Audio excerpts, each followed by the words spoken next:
20 साल किताबों में खो गए, फिर शुरू हुई नौकरी की खोज। बड़ी मुश्किल के बाद एक नौकरी हाथ लगी, जीवन में खुशी की लहर आ गई। पूरे महीने काम करने के बाद जब पहली तनख्वाह का चेक मिला, एक अलग ही एहसास था। चेक आते रहे, 2-3 साल कब निकल गए पता ही नहीं चला। अब कुछ बैंक बैलेंस भी बढ़ गया था। उम्र 25 की हो गई थी, अब विवाह हो गया और एक नए जीवन की शुरुआत हुई। शुरू के 1-2 साल हाथों में हाथ डाले, घूमने फिरने, बातें करने और रंगीन सपने देखने में गुजर गए। और फिर बच्चे के आने की आहट हुई। साल भर में पालना झूलने लगा, अब सारा ध्यान बच्चे पर रहने लगा। समय कैसे तेज दौड़ता हुआ निकल गया, पता ही नहीं चला। इस बीच कब मेरा हाथ उसके हाथ से निकल गया। घूमना फिरना, बातें करना कब बंद हो गया दोनों को, पता ही नहीं चला। बच्चा बड़ा होता गया, वे बच्चे में बिजी हो गई, मैं अपने काम में। घर, गाड़ी की किश्त, बच्चे की जिम्मेदारी, शिक्षा और भविष्य की चिंता के साथ साथ बैंक बैलेंस बढ़ाने की चिंता भी बढ़ती गई। उसने भी अपने आप को काम में पूरी तरह झोंक दिया और मैंने भी। इतने में मैं 35 बरस का हो गया। घर, गाड़ी, बैंक बैलेंस, परिवार सब है, फिर भी कुछ कमी है। पर वो है क्या, समझ नहीं आया। उसकी चिड़चिड़ बढ़ती गई और मैं उदासीन हो गया। इस बीच दिन भागते गए, समय दौड़ता रहा।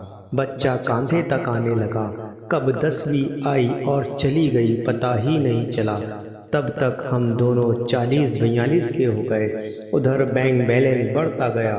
एक दिन अचानक मुझे वो गुजरे हुए दिन याद आए और मौका देखकर मैंने उससे कहा, अरे जरा यहाँ आओ, पास बैठो, चलो हाथ में हाथ डालकर बातें करते हैं, कहीं घूम कर आते हैं। उसने अजीब नजरों से मुझे देखा और कहा, तुम्हें कुछ भी सूझता है? यहाँ ढेर सारा काम पड़ा है, तुम्हें बातों की सूझ रही है।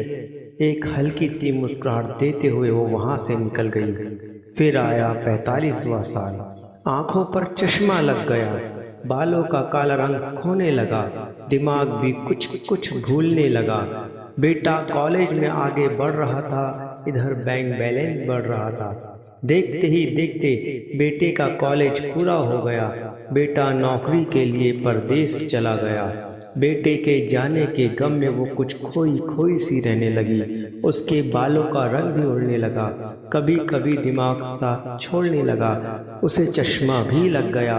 मैं खुद बूढ़ा हो गया, वो भी उम्र दराज लगने लगी। दोनों 55-60 की ओर बढ़ने लगे। बैंक बैलेंस की कोई खबर नहीं, बाहर आने जाने के प्रोग्राम भी बंद हो गए। अब गोली दवाओं में समय बीतने लगा। बच्चे बड़े होंगे तब हम साथ रहेंगे, ये सोच कर लिया गया घर अब बोझ लगने लगा। बच्चे कब वापस आएंगे, यही सोचते सोचते बाकी के दिन गुजरने लगे। एक दिन यूं ही सोफे पर बैठे बैठे ठंडी हवा का आनंद ले रहा था। वो किचन में काम कर रही थी, तभी फोन की घंटी बजी। लपक कर फोन उठाया, दूसरी तरफ बेटा था जिसने कहा उसने शादी कर ली है और अब वो परदेश में ही रहेगा।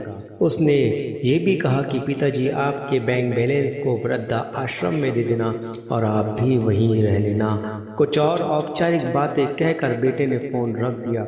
मैं फिर सोफा पर आकर बैठ गया। उसका भी काम खत्म हो चुका था। मैंने उसे आवाज दी, चलो चलो आज फिर हाथों में हाथ लेके बात करते हैं। वो तुरंत बोली, अभी आई। मुझे विश्वास नहीं हुआ। चेहरा खुशी से चमक उठा, आंखें भर आई, आंखों से आंसू गिरने लगे और गाल भीग गए।